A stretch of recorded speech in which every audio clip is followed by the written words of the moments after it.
Welcome back to Renegade Radio. This is your host, Dr. Todd Gignac, and today I'm really excited to introduce a personal close friend of our family, an everyday renegade, and a hero of ours, Mrs. Sue Valente. She's a wife, a mother, and just a beautiful human being who has gone through some significant trials and tribulations, and whose her mission now is to make an impact through her experience with breast cancer, overcoming it, and 3 years later, still in a state of recovery. And she has so much to give back and so much to offer her. And I'm just so excited that she agreed to be on our show and to share with our listeners. And obviously, if this resonates with you and you know somebody who's going through what Sue has gone through or something similar, please share this with them, as it may bring them hope and healing in their own way. So without further ado, we'll hop right in. Enjoy the show.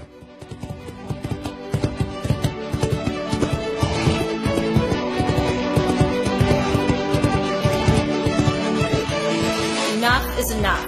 I want the world to be the best place for my children. You are not alone. We need renegades to be part of this movement, and they're the ones that are going to change the world. Welcome back to Renegade Radio, the podcast dedicated to the dissenters of the status quo, bringing you the mindset and strategies to build a healthier, happier, and stronger family, the Renegade way.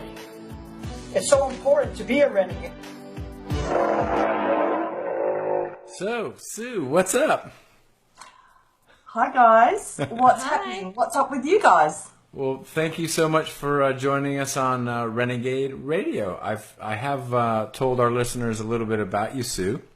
Yeah. Would you mind telling us a little bit more? Kind of just not only who you are as a person, but how you became or how you've come on this journey you have, and kind of where you've arrived today and how you're trying to help others. Well, my story started a few years ago when I was diagnosed with breast cancer.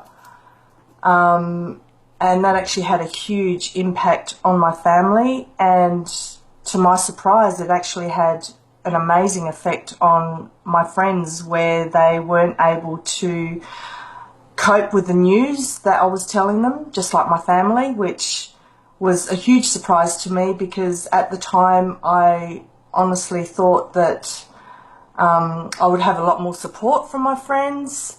My family were in shock for quite a while, and I think I was actually in shock for the whole process. And from that time on, from getting that information, my life has just taken a huge change, and I'm on that journey at the moment. Yeah. So how long ago was it now, Sue, that you were diagnosed? I was diagnosed in September 2013. Okay, so we're 3 years ago. Yeah. Wow. 3 years ago. Yeah. And Well, for our listeners, Sue is a dear and close friend of ours that we met when we moved to Adelaide. Sue was our neighbor, and she has so kindly agreed to share her story, and that her story may help others and be in support with others going through significant health challenges. So thank you so much for sharing a little bit about that, Sue. So having gone through what you've gone through, can you just describe that a little bit? Like when you said you were kind of in shock and your family was in shock, do you mean like it was kind of surreal, or like what goes on, what goes on emotionally with a diagnosis like that? well, the fact is that the lump wasn't diagnosed. I had an idea that I had cancer prior to my mammogram. I'd gone on a health kick with my daughter where we were watching our diet. I'd lost a fair bit of weight. I found a lump in my breast, and so the feeling of anxiety, I suppose you would call it, was already there. So the anticipation of a diagnosis of cancer, the amount of information that you hear, and people contracting cancer and all that kind of information that goes around. As soon as I felt that lump, I mean, the rush was just terrible. And just going in for that mammogram and then being called back in was just sickening. I was just sitting there and I was just overwhelmed with all these emotions, not knowing how to deal with anything. And then going into the doctor and being told that I had breast cancer then and there was just, it was an incredible time of my life where it was so confronting that I can't even describe it. I just went into a state of shock from that moment on. And the process with the way that I was dealt with, as far as not being able to, they didn't give me the time where I could actually process the information. When I was in the doctor's office, he actually set me straight up for the surgery, which happened a few days after I was diagnosed. So I wasn't also given the full story of what was actually going to happen to me. I'd never looked into breast cancer, any types of cancer, because I think the big mistake is that where a lot of people actually, they only investigate once they've contracted a disease, or whether, that's the only time people ever go into full-on investigation. And I was the same. I mean, now I've learnt so much more, and I do actually read up on a lot of other things that are relevant to what's happened. And then having to tell my family, that was just huge. And for them to be able to process it, I mean, I told my husband and he broke down. He started crying, and we all thought that I was going to die. It's extremely scary news for sure. Well, I remember when we found out the news, we were in California on a holiday. Yeah. And we were just devastated. Yeah. And we were so far away from you, and I just felt like, I can't believe we're here and she's there and this is happening and we're not with you. I know. It's really difficult, and people that are given this news, you need a lot of support. The unfortunate thing is some people get given that diagnosis and they get given the treatment, as far as chemotherapy and everything, and they don't have other complications to deal with. I mean, I had the anxiety and the depression on top of it, so I was an absolute mess.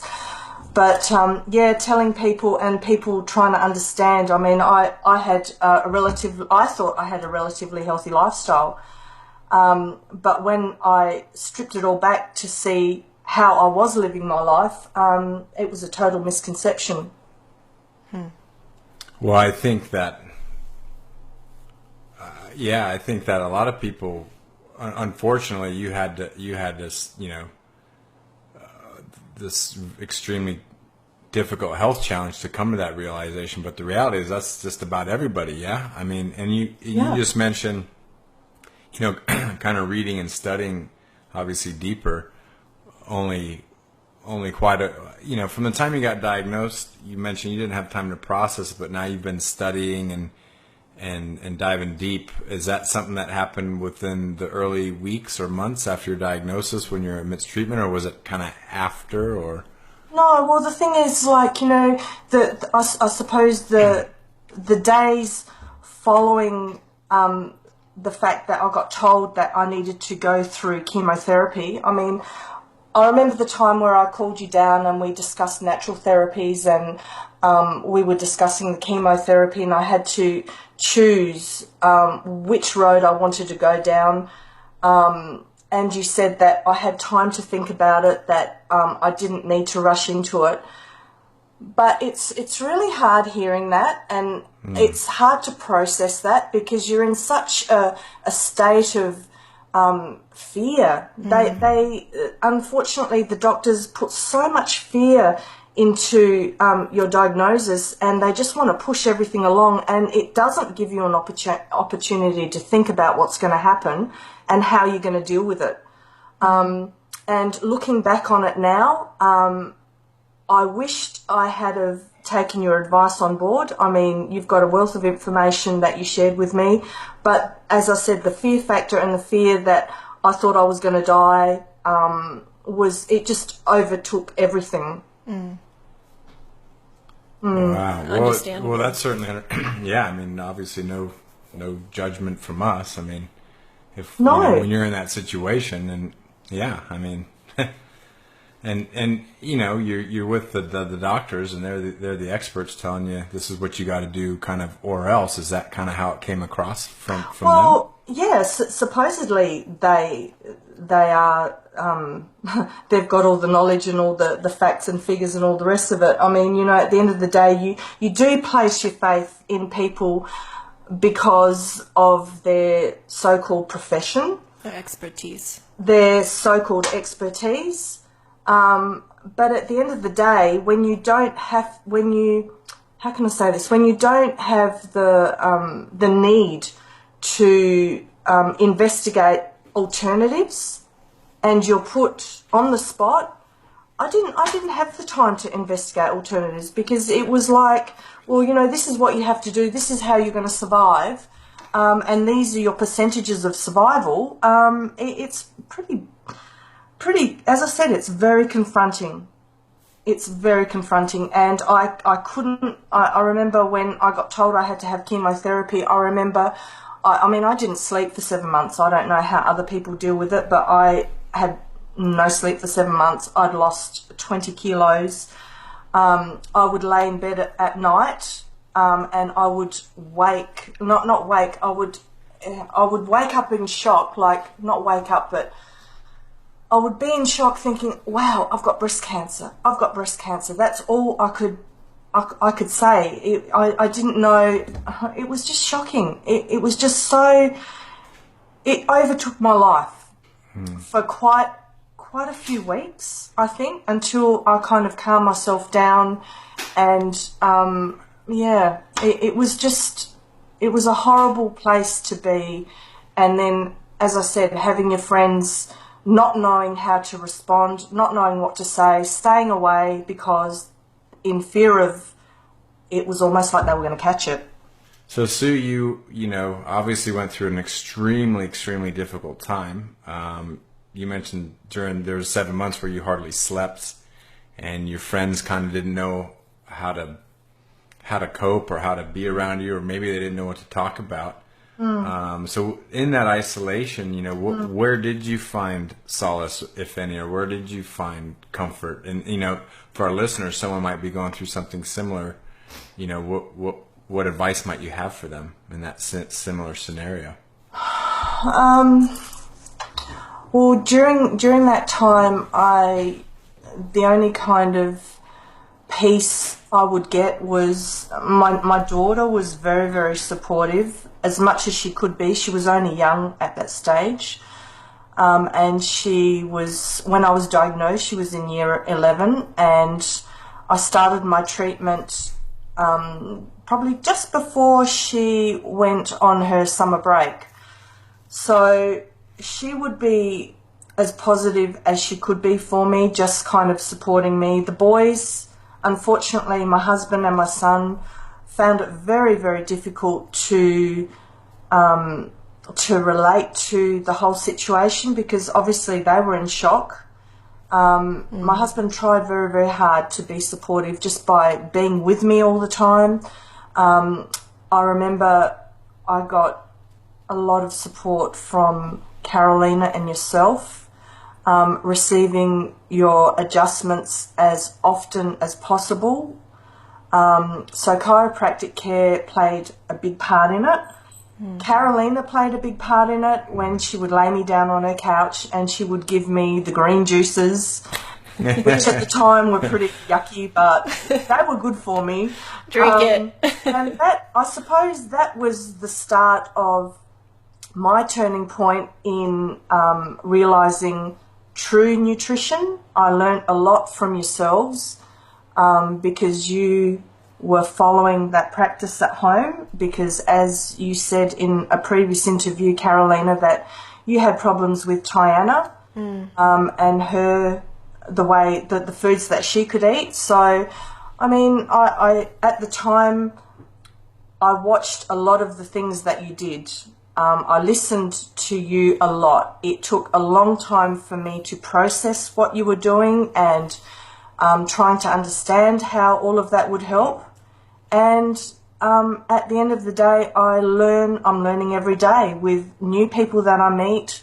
And as far as any other support, I did go to counsellors. I did go to people that I thought could help me.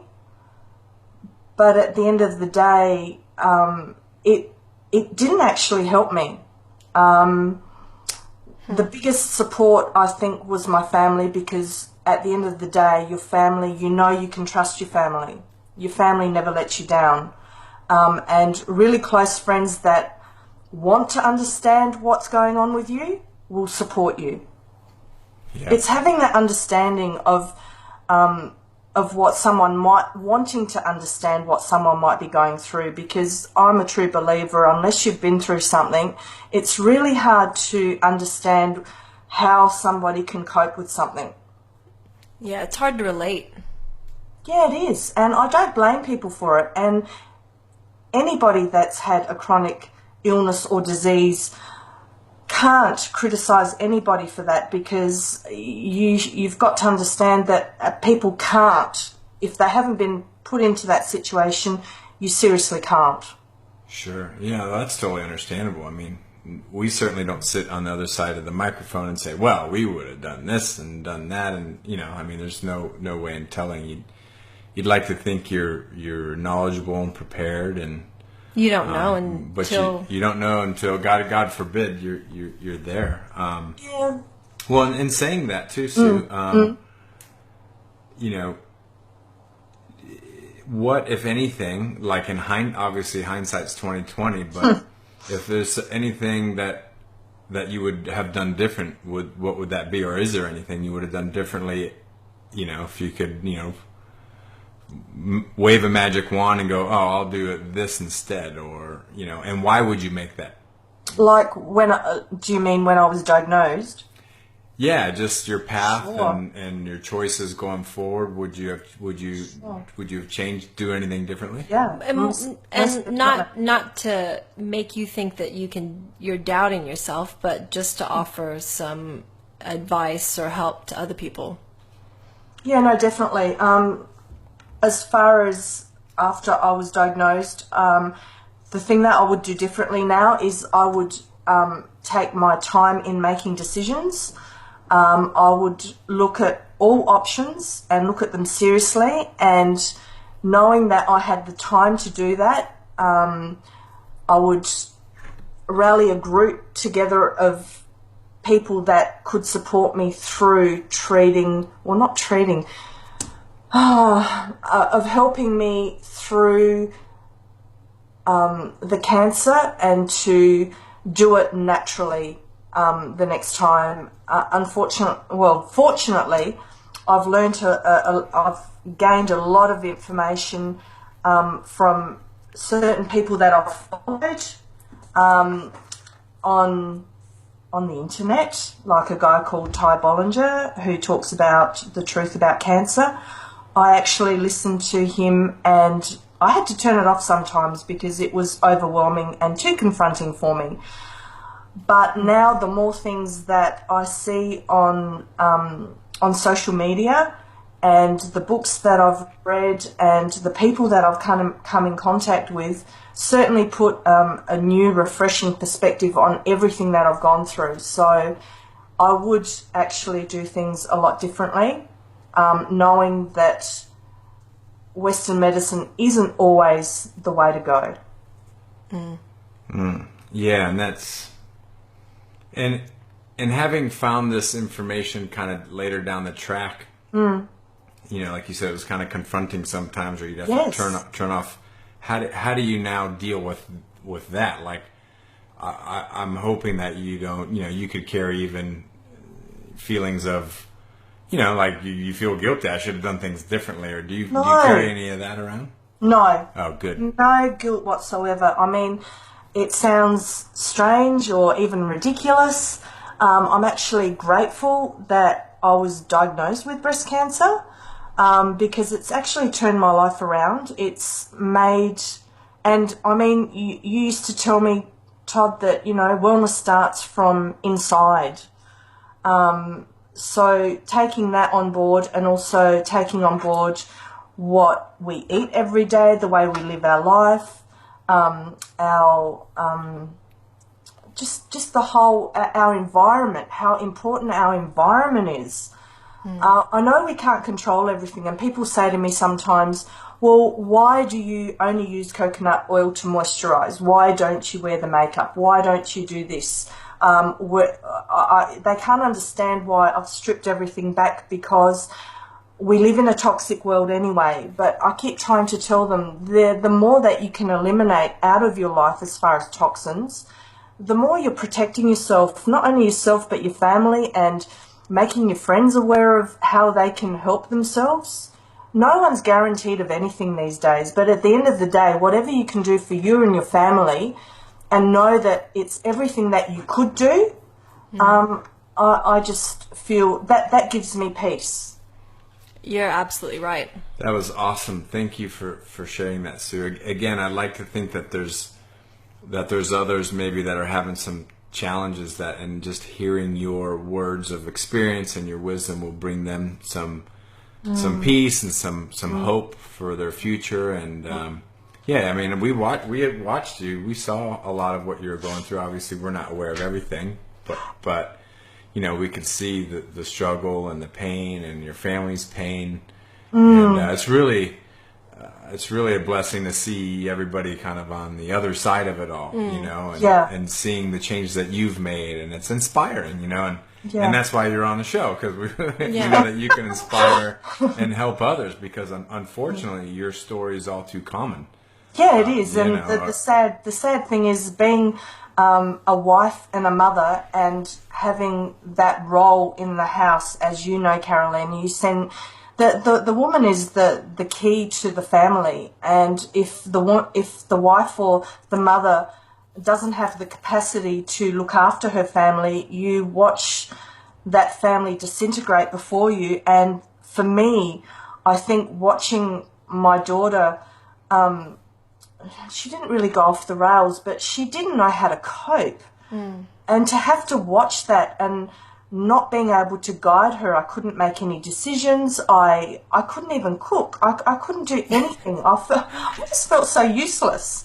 Well, that I'm not the only one that has gone through that, or that will go through that. But watching your family disintegrate was the most devastating thing I think I have ever witnessed in my life.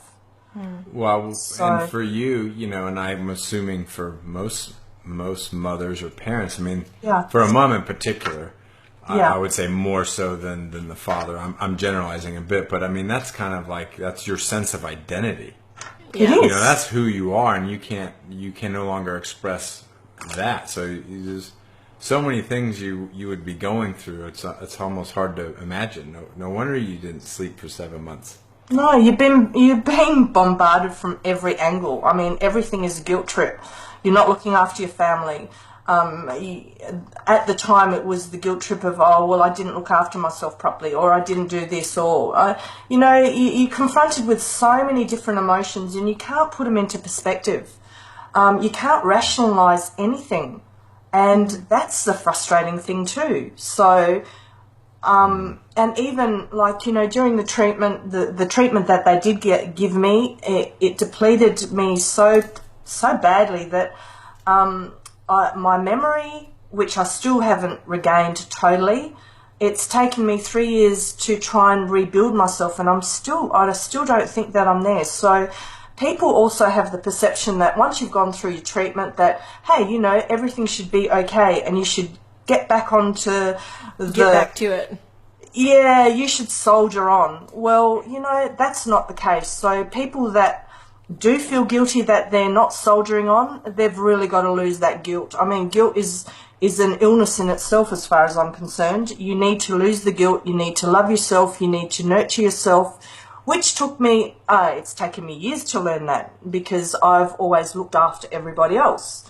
So to actually understand that you do have to look after yourself, because if you don't, you can't. If you don't look after yourself, you can't look after anybody else.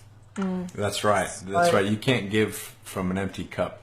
No, You're making a lot of really good I tell the points. mums in my office that because, you just observe, and mums generally put themselves last, but it's like, well, if you just can't give from an empty cup. So if you really want to love and give to your family, you got to put yourself almost first. Like, it seems selfish, but then you have more to give from.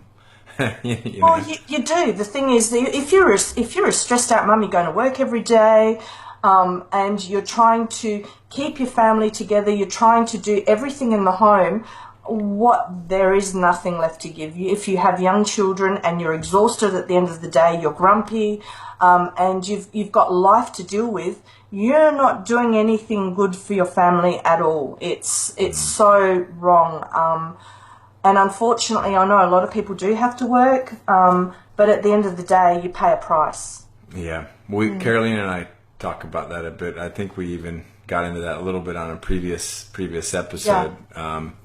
And that could be a whole episode. Well, Sue, you already mentioned a couple of things that I think was very sound advice, and that was actually my next kind of question for you is, what advice would you specifically give others who may have recently or unfortunately may receive a similar diagnosis, or really doesn't have to be a diagnosis of cancer. It could be, any sort of something life-changing that they might have to deal with. A boat rocker. Yeah, exactly. A boat rocker? A boat rocker. What advice would you have? Yeah. The best advice that I suppose I could give someone is to make sure that they give themselves the time to accept the diagnosis or whatever they've been given, to actually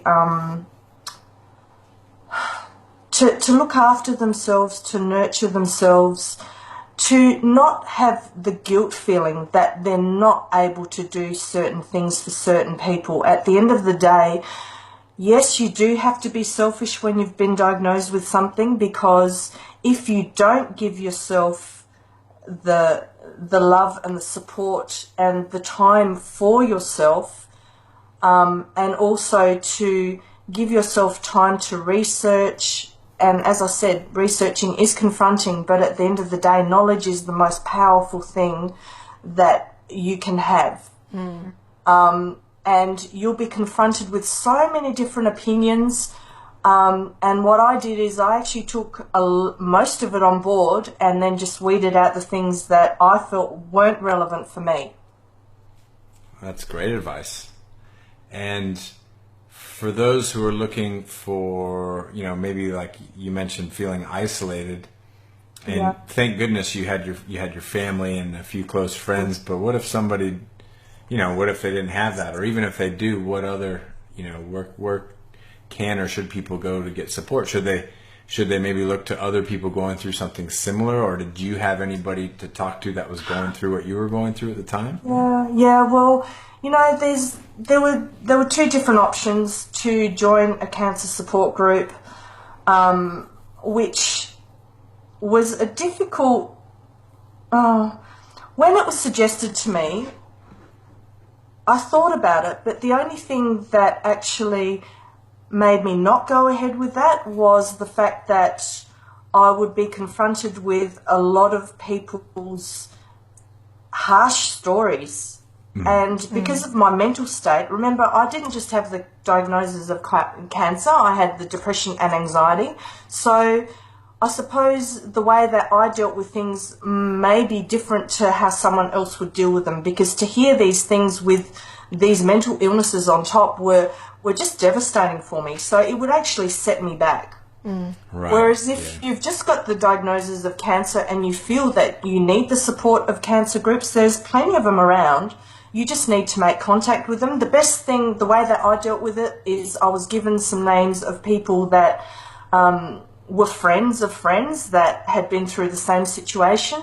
So I would talk to them and I would get information from them as far as the process of the treatment that they went through.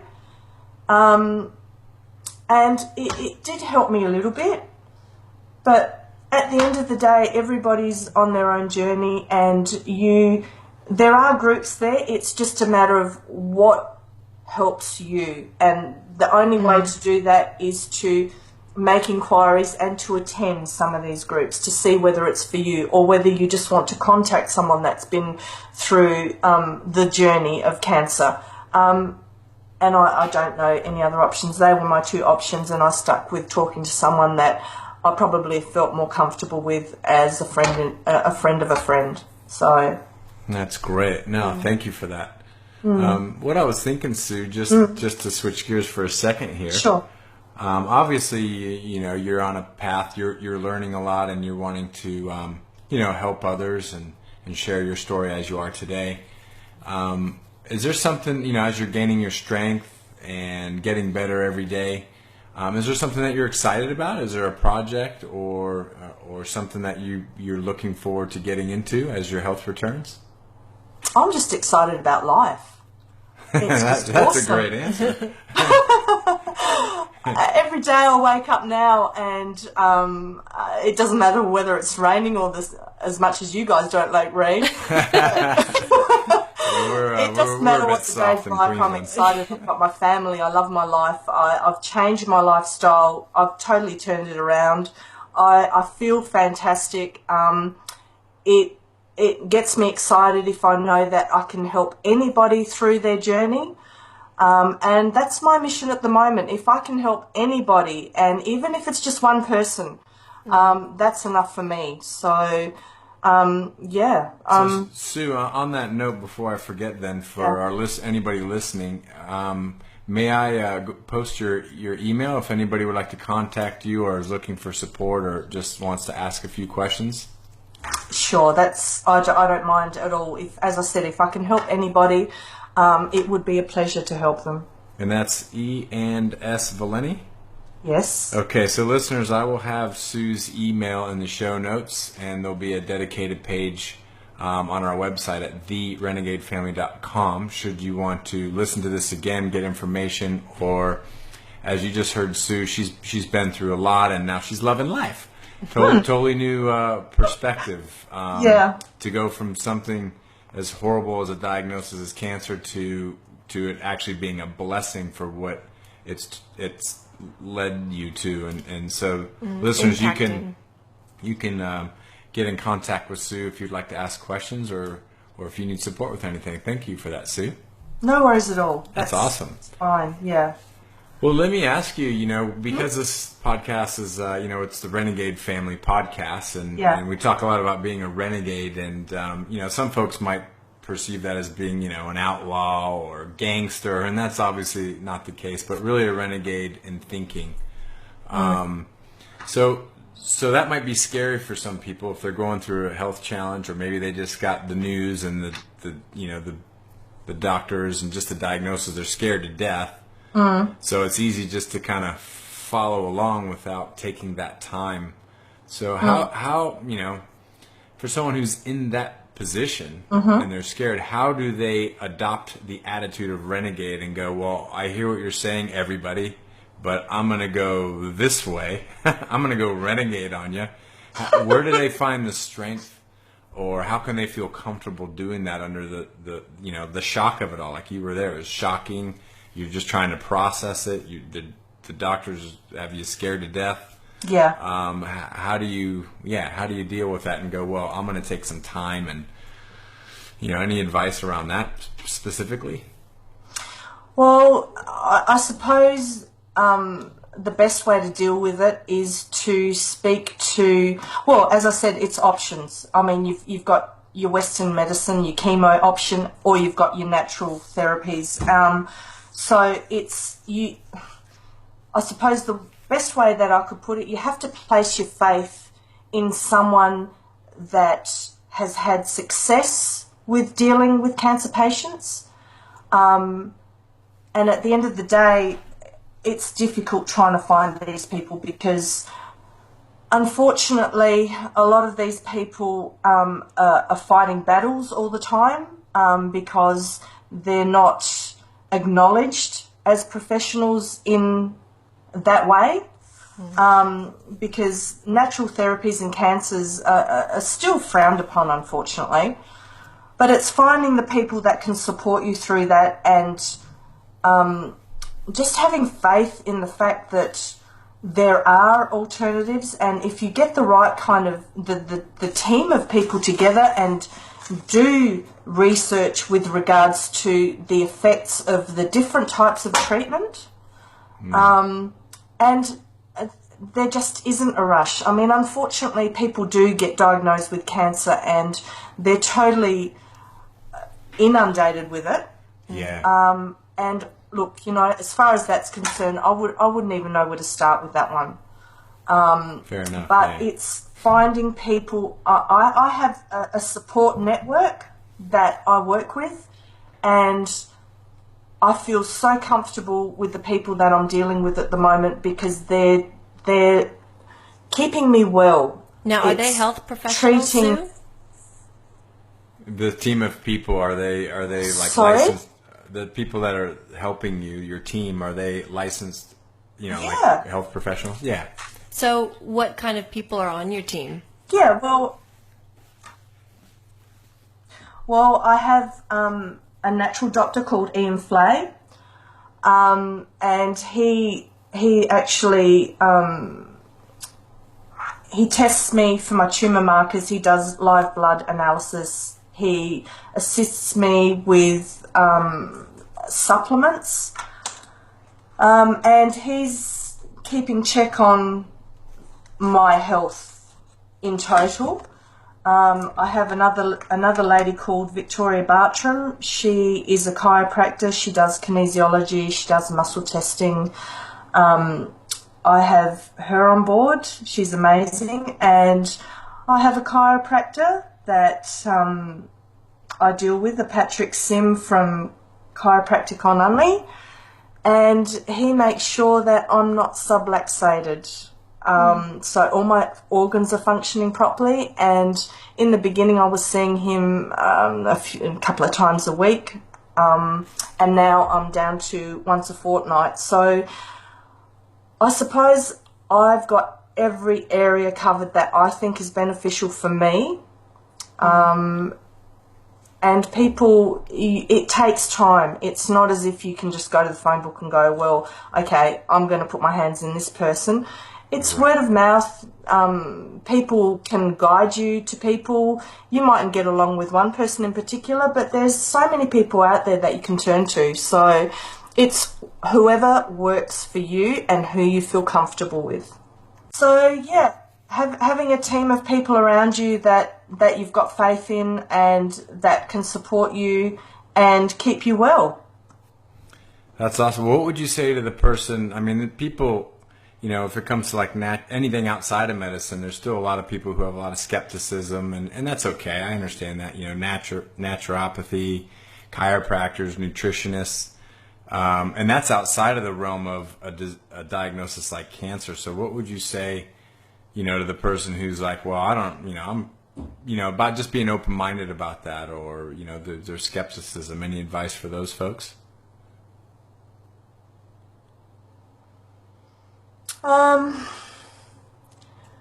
You know, the thing is with natural therapies and acceptance of that, I encounter a lot of people that are very skeptical about accepting natural therapies. But it's all about doing your own investigation. Anybody can drum things into you and tell you how good something is, and give you the facts and figures. But at the end of the day, the amount of research that you can do and the information that's out there that you can actually collect, and it's powerful. It's overwhelming. Social media these days, as far as if you're on Facebook, just with the treatments that are available, I mean, the marijuana, the marijuana oil, all the things that have helped people not only with cancer, sorry, my head's gone.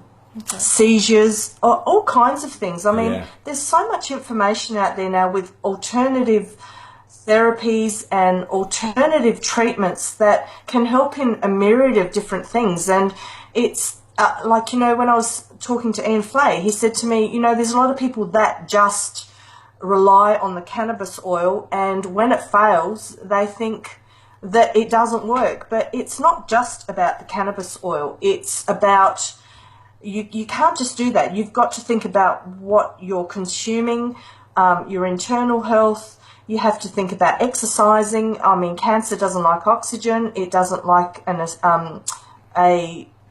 an acidic, help me, Todd. Basic. Yeah, it doesn't. Alkaline. It doesn't like an alkaline. It doesn't like an alkaline body. There's so many things. Hello? Yep, we're here. You're gone. Nah, Todd, you're breaking up again. I hear you. I hear you Sorry. well. Yeah, we hear you perfectly. Oh, okay. Well, I'll keep going then. Yeah, it's not just one form of medication or treatment or lifestyle that's going to get you through it. It's a combination of things. So Would you say a holistic approach? you have to investigate all aspects of it. Yep. So, Well, exactly. Thank you. and so basically, Yeah. I heard what you said a minute ago is, with all the information out there for people and the consumer, let's just say, to be open-minded enough, because there's really too much at stake. So be open-minded enough to do some homework and not just to dogmatically either accept or reject anything. You know, do your due diligence, because at the end of the day, it's your health and you're responsible for it, not the doctors or whoever, your neighbor or your partner or whatever. It's you and your choices and In your life. your life. It's your life. Yeah.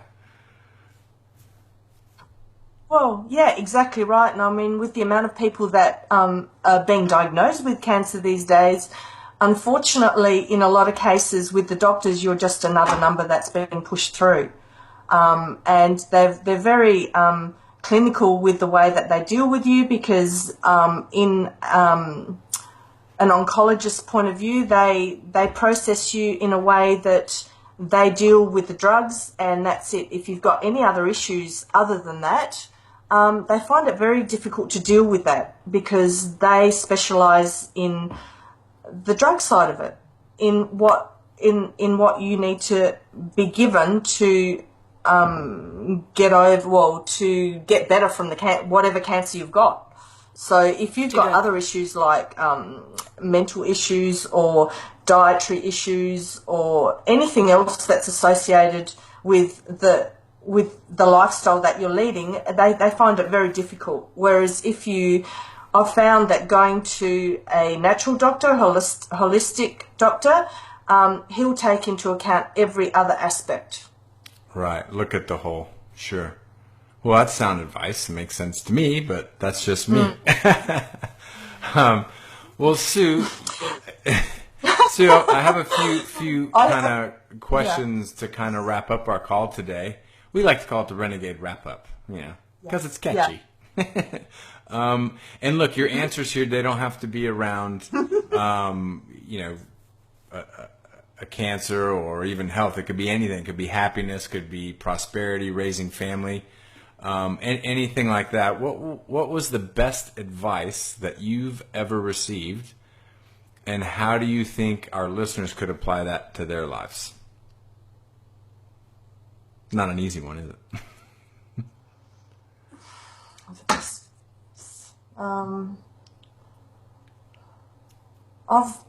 To be quite honest, I've received so much advice through my whole lifetime that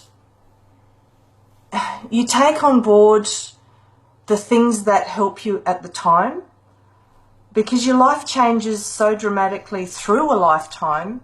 I can't pinpoint one time where it's kind of my whole life. All the advice that I've been given have actually formed me and my life.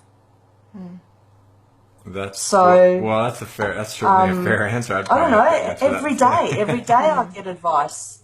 Yeah, cool. Well, thank you for saying that.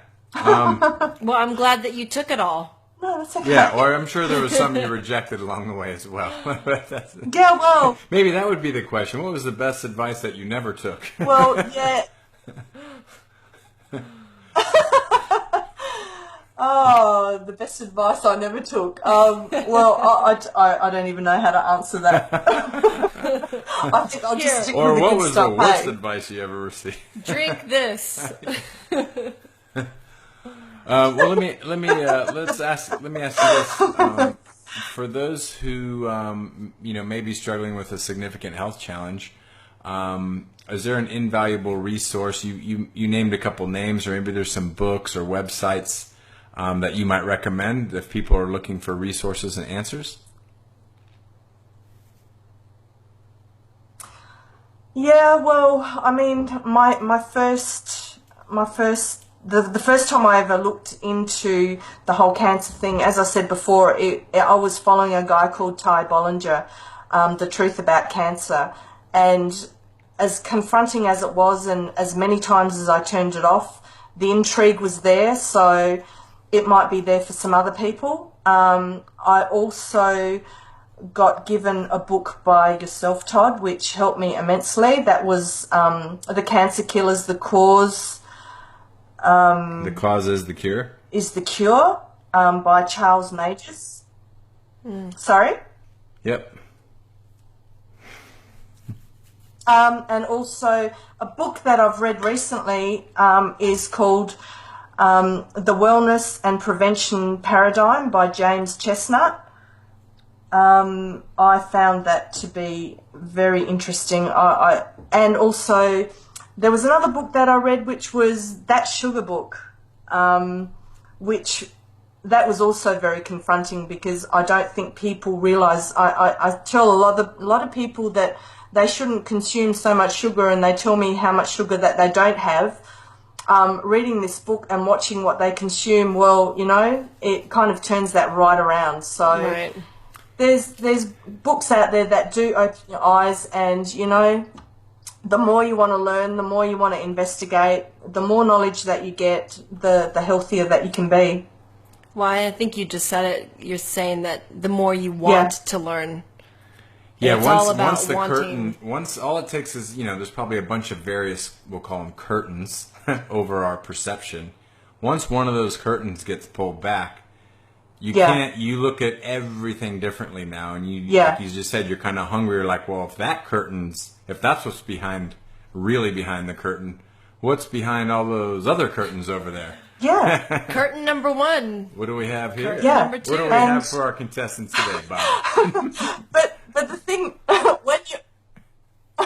when you open one of those curtains and you actually see what's behind it, you just don't want to close. Well, I've never wanted to close it ever again, and you just want to keep the hunger for knowledge just increases day by day. Every time I learn something new, and you seem to, it's really strange, because you seem to attract people that have got all this knowledge. It just seems like fate. I've come across some people that it's just unusual how the people that I've met in the last few years, and the information that they've shared with me is absolutely incredible. And I don't think I would have shown so much of an interest prior what has happened to me. It's like you were primed and ready at So, that very yeah. moment. Sue, I have a question that just popped into my head. So when you were first when you were first diagnosed, and a lot of your choices were driven by fear, which is perfectly natural. But now that you've been, you're more informed and you're continually educating yourself, how do you think your outlook for the future looks versus had you never gone down this path and you only stayed with, the medical model and the drugs and therapies? You know what I'm saying? Like your outlook on your hope for the future. Do you think that has changed quite a bit? Look, it's proven. the fact that I've changed my lifestyle, I've changed my environment, I've changed. I'm conscious of everything that I do. It's had a huge impact on me, and something that I'd never want to turn around. Once you're on that road to health and you feel and see the benefits, how can you turn back? That's right. So in other words, once you go renegade, you just go renegade. That's Going to pull back all the curtains. Well, there's no turning back. There's That's no right. turning back. Once you're on that road and you see the benefits, not only for yourself, but the other people that you come in contact with that are on that same road, it just drives you. So, yeah, there's no turning back. That's right. You have you've become a beacon for others, and you give them hope. Like, what's your secret? Well, Well, and it's great being able to impact your friends and people in the community around you, but I think especially for you, Sue, the impact that you're having on your family is one of the things that, from what I know about you, is a huge driver, because you love your family so much and you give so much of yourself to your family. And that's, as parents, that's what we look to. That's our legacy. And, if you can make that positive change in your kids, Hannah and Ryan, then you know that the world will be a better place and there is a better future in store. And I would add to that your two kids are going to have a different health future because they are now going to see things differently and live differently. Would that be correct?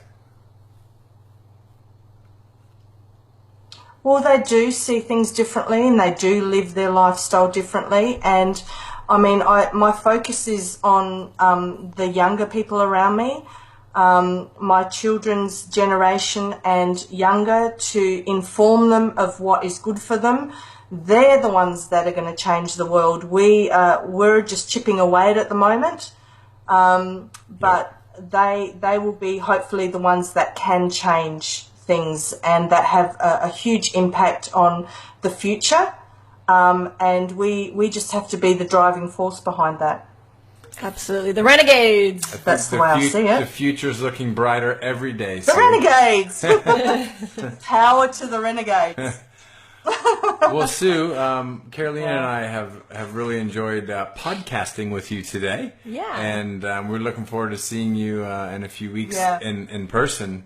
And just getting a little deeper with your story, it's always inspiring, and I'm sure that we have listeners that are listening to this right now that are, taking away a heap of value. That you're giving them some hope and some resources and some things that they can do and feel and think for the better. And before we get off the call, Sue, do you have any parting words you'd like to share before we wrap things up?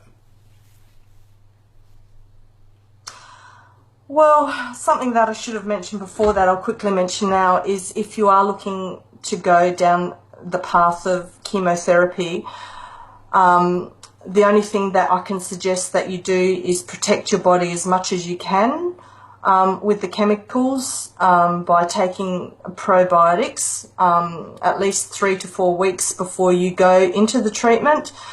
There are supplements that you can take along the way to benefit you. There are intravenous vitamins that you can take. There are things that you can do if that is your choice.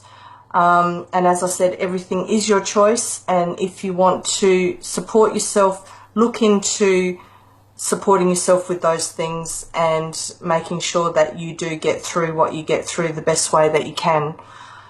And with that, that's my last bit of advice. That's good. Well, it's great advice. Maximize every area that you can with what you have within the realm of your values and beliefs. So, that's what I heard. Exactly. Well, awesome. Again, listeners, because go ahead. Sorry.